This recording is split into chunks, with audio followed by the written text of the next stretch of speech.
Bismillahirrahmanirrahim. Assalamualaikum warahmatullahi wabarakatuh. Selamat pagi, salam sejahtera untuk kita semua.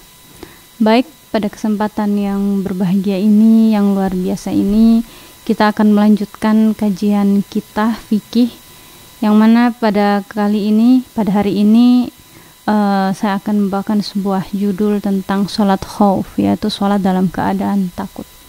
Untuk lebih barokahnya lagi, marilah kita tawassul, kita kirim Fatihah kepada pengarang kitab, guru-guru kita, orang tua kita, sehingga kita memperoleh barokah mereka semua. A'udzubillahi minasyaitonirrajim. Bismillahirrahmanirrahim. Allahumma inni atawassalu ilaika binabiyika wa rasulika Muhammadin sallallahu alaihi wasallam wa ala alihi wa sahbihi wa bi awliyaikal muqarrabin wa bi masyayikhi wa masyayikhi masyayikhina khususan syekhuna Syamsul Arifin wa syekhuna As'ad wa syekhuna Ahmad Fawait As'ad wa syekhuna Zafir Munawwar wa syekhuna Kiai Harir Abdul Azim wa syekhuna Kiai Muzakir Ridwan wa hadratus Syekh Hasim Asy'ari antahdiyana ila siratikal mustaqim wa tarzuqana imanan shadiqan wa ilman nafi'a wa amalan mutaqabbala wa rizqan thayyiban wasi'an thumma khususan ila Syekh Musannif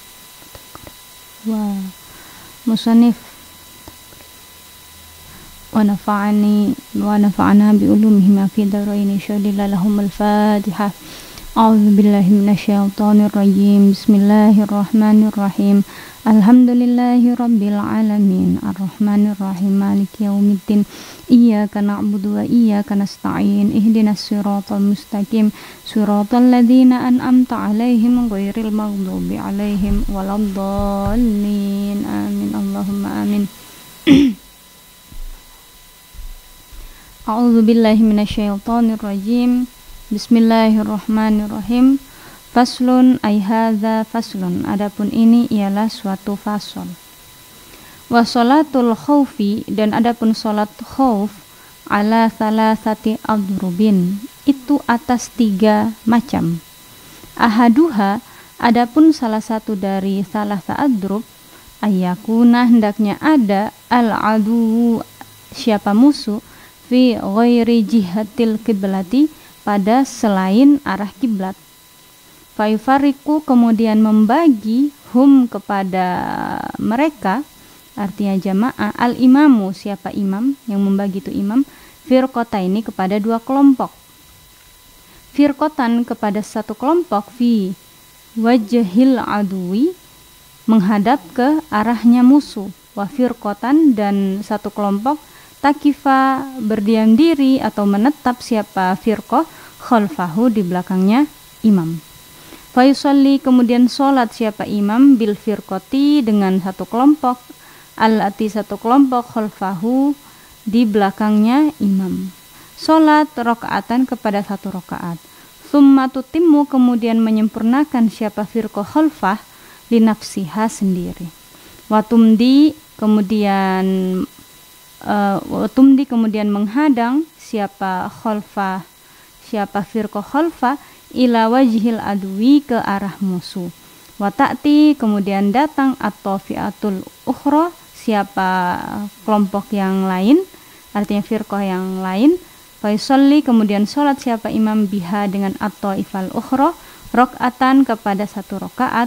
Wa tutimmu, dan menyempurnakan siapa taifah, li nafsiha, sendiri. Wa yusallimu, kemudian salam siapa imam, biha, dengan firqah ukhra. Nah, jadi pembahasan kita kali ini itu sangat menarik karena kita bahas tentang sholat khauf. Sholat khauf ini adalah salah satu bentuk sholat ketika kita dalam keadaan takut. Contohnya ketika kita dalam keadaan peperangan, kita berada di medan perang, kita berada dalam keadaan takut. Entah takutnya itu karena dalam keadaan musuh yang luar biasa lagi sedang berkecamuk, atau dalam keadaan berjaga-jaga. Nah, sholat khauf ini adalah suatu bentuk sholat untuk mendirikan kewajibannya kita ketika dalam peperangan.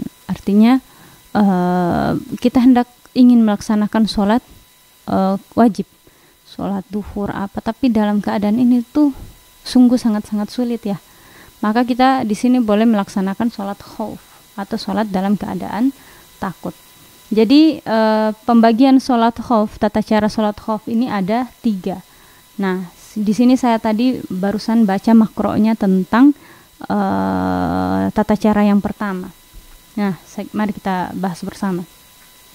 Nah, tata cara sholat khauf yang pertama itu imam membagi jamaah itu menjadi 2 kelompok. Yang mana kelompok yang pertama itu adalah kelompok yang berada pas di belakangnya imam. Kemudian kelompok yang kedua adalah kelompok yang berada di barisan kelompok yang mengarah atau kelompok yang menghadap di arah musuh, kayak gitu. Jadi bentuk sholat khauf yang pertama ini adalah ketika kita sholat itu berhadapan dengan musuh, seperti itu. Jadi tata caranya adalah yang pertama imam sholat. Jadi niat sholat khauf itu kita laksanakan 2 rakaat sholat khauf biasanya. Usolli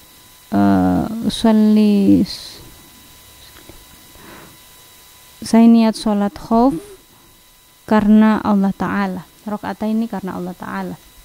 Nah, yang pertama imam dengan kelompok yang pertama itu melaksanakan sholat. Jadi imam dengan kelompok yang pertama itu mereka melaksanakan rakaat yang pertama. Nah, ketika imam sholat ikut imam sholat sampai bersamaan dengan takbiratul ihramnya imam. Ini kelompok yang pertama ya, bersamaan dengan takbiratul ihramnya imam. Terus imam sujud, imam ruku ikut ruku, sampai imam sujud juga ikut sujud. Kemudian ketika imam bangun untuk melanjutkan rakaat yang kedua, maka kelompok yang pertama ini langsung menyempurnakan sholatnya. Artinya dia menyelesaikan langsung dengan sendirinya rakaat yang kedua, kayak gitu. Kemudian dia salam dan dia menggantikan posisi kelompok yang kedua yang sedang berjaga-jaga, yang sedang menghadap ke arah musuh, kayak gitu.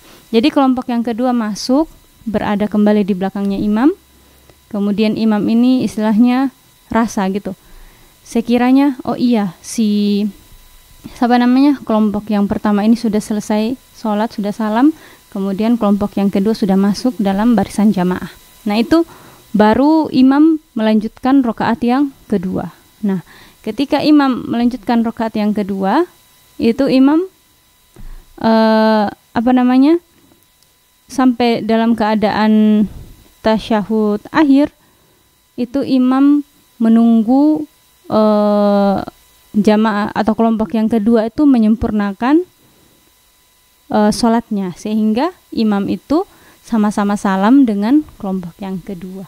Artinya bentuk sholat khauf yang pertama ini adalah ketika musuh itu berada langsung di depannya kita. Jadi imam membagi menjadi 2 kelompok. Kelompok yang pertama itu sholat duluan, kemudian kelompok yang kedua itu berjaga-jaga. Kemudian selesai, kelompok yang pertama selesai sholat, kelompok yang kedua masuk melanjutkan sholat, seperti itu. Kemudian yang kedua, saya lanjut baca.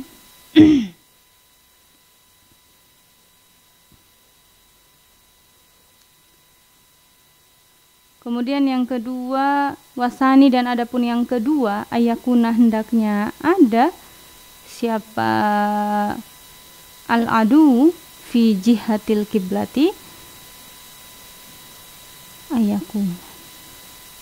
bentar, saya takut kembali domirnya ada di mana. Saya lanjut. Wasani, dan adapun yang kedua, ayakuna hendaknya ada siapa man fi jihatil kiblati, di dalam arahnya kiblat. Fayasufuhum, kemudian membariskan hum kepada mereka, al-imamu siapa imam, sofaini kepada 2 sof atau 2 baris. Wa yuhrimu, dan bertakbiratul ihram siapa imam bihim dengan mereka. Fa idza sajada, oleh karena itu apabila sujud siapa imam, sajada maka sujud siapa mereka, ma'ahu bersama imam, ahadus sofaini, apa salah satu dua sof. Wa waqafa dan berhenti, artinya dan berjaga-jaga, dan berhenti as-sofful ukhra, apa sof yang lain, yahrusu yang menjaga, siapa sofful ukhra hum kepada mereka. Fa idza rafa'a apabila bangun siapa mereka sajadu maka sujud, siapa imam sajadu maka sujud siapa mereka, walahaquhu dan meratakan siapa mereka. Nah, tata cara sholat yang kedua ini, sholat khauf yang kedua ini adalah ketika mereka semuanya tuh menghadap kiblat. Artinya tidak dibagi menjadi dua kelompok, tapi dibagi menjadi dua shaf atau dua baris, yang mana mereka tuh sama-sama mengikuti takbiratul ihramnya imam, kayak gitu. Nah, tata laksananya adalah yang pertama ketika imam ruku, maka shaf yang pertama juga ikut ruku, kayak gitu.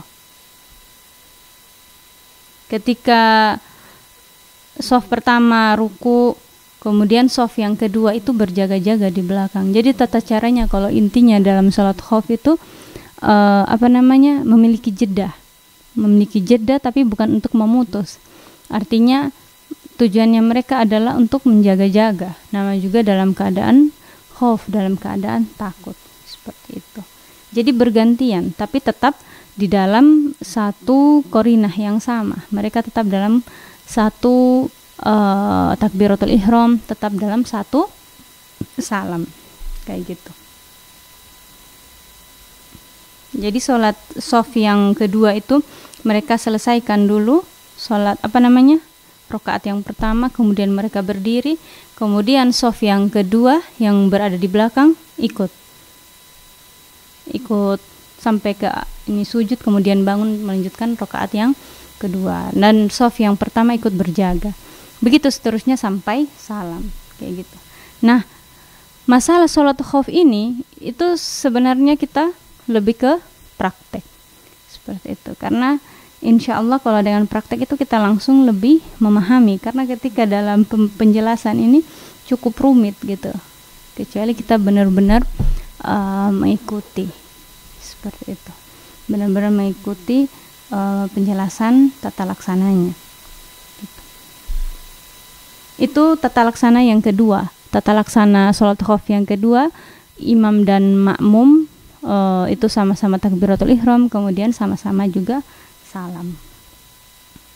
Kita lanjut tata laksana yang ketiga.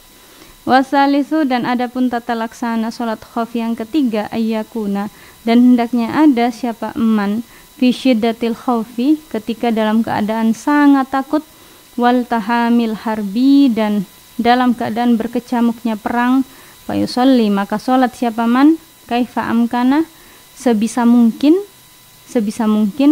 rojilan, baik dalam keadaan berjalan kaki, au rakiban, atau dalam keadaan berkendara, mustaqbilal kiblati, baik menghadap kiblat, mustaqbilal kiblati, baik dalam keadaan menghadap kiblat, wa ghairu mustaqbilin, dan tidak dalam keadaan menghadap laha kepada kiblat. Jadi dalam implementasi sholat khauf ini kita bisa mengambil kesimpulan bahwa dalam keadaan apapun itu tidak ada alasan untuk tidak sholat. Bahkan Nabi pun memberikan cara bagaimana tata laksana sholat khauf. Mana kita tuh kan biasanya ketika dalam keadaan takut seperti orang lagi berperang itu kita mau sholat takut seperti itu bagaimana? Ya kita laksanakan sholat khauf, sholat dalam keadaan takut dengan tata cara yang saya jabarkan sedikit di atas tadi. Seperti itu. Ya tidak ada alasan untuk kita meninggalkan sholat. Nah, tata laksana sholat khauf yang ketiga ini luar biasa ya, artinya di luar kendali. Artinya ketika kita tidak mampu memberikan formasi sholat seperti tata laksana yang pertama ketika kita menghadap musuh, terus yang kedua tuh ketika kita tidak menghadap musuh, yang pertama ketika kita tidak menghadap musuh, yang kedua ketika kita menghadap musuh, kemudian yang ketiga ini dalam keadaan yang mana itu sudah benar-benar heboh, sudah benar-benar dalam berkecamuknya perang, maka kita sholat itu semampunya kita, baik sholat sambil berjalan pun itu Allah bolehkan, ataupun ketika sholat dalam keadaan berkendara pun itu Allah bolehkan, baik kita menghadap kiblat maupun tidak menghadap kiblat. Jadi benar bahwa sholat khauf ini adalah mustaqilan, artinya berdiri sendiri, tidak seperti sholat pada umumnya. Kan kita tahu kalau sholat wajib itu ada syarat-syaratnya. Kita harus niat, harus menghadap kiblat, harus tidak boleh bergerak. Tapi dalam keadaan seperti ini kita dalam tata laksana yang ketiga, di sini dibolehkan kita untuk tidak menghadap kiblat. Kita dibolehkan untuk sholat dalam keadaan berjalan, sholat dalam keadaan berkendara, itu boleh. Seperti itu. Itu sholat, Masya Allah ya. Seperti saya sudah jelaskan pada bab sebelumnya juga kan, mengenai sholat, ketika kita tidak mampu dalam keadaan berdiri, kita boleh duduk. Ketika tidak mampu dalam keadaan duduk, kita berbaring. Ketika tidak mampu dalam keadaan berbaring, cukup dengan isyarat mata. Mengedipkan mata. Kalau tidak mampu bagaimana? Tidak mampu dengan isyarat mata, ya dari keyakinan hatinya kita sudah sholatnya kita. Kayak gitu. Nah, sekarang sambung lagi di sholat khauf. Di sholat khauf ini itu menjelaskan tentang bagaimanapun keadaannya kita tidak boleh meninggalkan sholat. Apalagi ketika kita sekarang ini artinya memiliki keadaan negara yang aman, damai, tentram, yang saling menjaga kemoderasian, saling harmoni, itu tidak ada alasan untuk tidak sholat, seperti itu. Jadi dari hal ini kita bisa memetik hikmah bahwa sholat adalah hal yang paling diutamakan dalam syariat, karena itu menjadi pondasi, menjadi tameng, menjadi hal yang luar biasa untuk kita. Karena dengan sholatlah kita akan kuat, karena dengan sholatlah kita bisa bangkit dari segala keterpurukan. Saya yakin itu. Jadi inilah pembahasan kita pada pagi hari ini tentang tata laksana sholat khauf. Mungkin ini saya jelaskan secara bahasa kitab. Insya Allah minggu depan saya akan menarasikan dengan teks. Jadi saya baca saja tapi saya tidak jelaskan, sehingga teman-teman bisa ikuti. Sekian pembahasan kita pada pagi hari ini, kiranya bermanfaat. Allah alam bisawab. Al-Fatihah. A'udzubillahi minasyaitonirrajim. Bismillahirrahmanirrahim. Alhamdulillahirabbil alamin. Ar-Rahmanir-Rahim. Maliki yaumiddin. Iyyaka na'budu wa iyyaka nasta'in. Ihdinas siratal mustaqim. Siratal ladzina an'amta 'alaihim ghairil maghdubi 'alaihim waladdallin. Amin. Allahumma amin. Wassalamualaikum warahmatullahi wabarakatuh. Selamat pagi, salam sejahtera untuk kita semua.